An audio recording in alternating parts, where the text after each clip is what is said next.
The seventh of the spiritual dozen is that the spiritual being practices meditation, and the non-spiritual being rejects meditation by and large.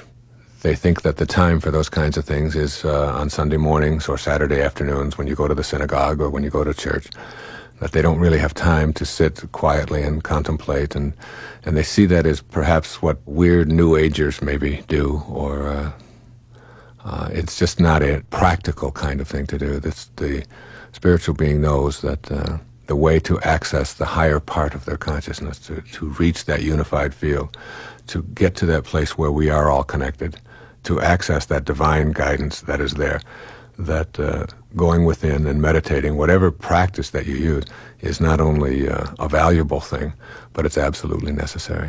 As Blaise Pascal, the great French philosopher and scientist, primarily scientist, said, all of man's troubles stem from his inability to sit quietly in a room alone. All of man's troubles.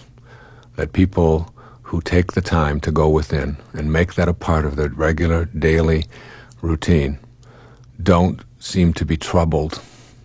They seem to age less. They seem to have less stress. They seem to be more calm in their life. And I can't tell you how many business people I meet who have their own little ritual that they don't even like to talk about because they might be perceived as being too weird. But a very good friend of mine who's a very, very prominent attorney in South Florida, I asked him one time, I said, do you meditate, David? And he said, no, he said, I never really had time for meditation and all that. He said, but I do take about 15 or 20 minutes a couple times a day, and I go into my mind and I solve most of the cases that I'm working on in that way, in that real quiet space. He said, but I've never had any training in it or anything. And I'm not really talking here about training or any formal way of doing it. Just taking the time to quietly go within and access that highest part of yourself is something that spiritual beings know is absolutely, absolutely, without qualification, necessary to be able to manifest real magic. Whereas this non-spiritual being just sees that as something they don't have time for. They've got things to get done.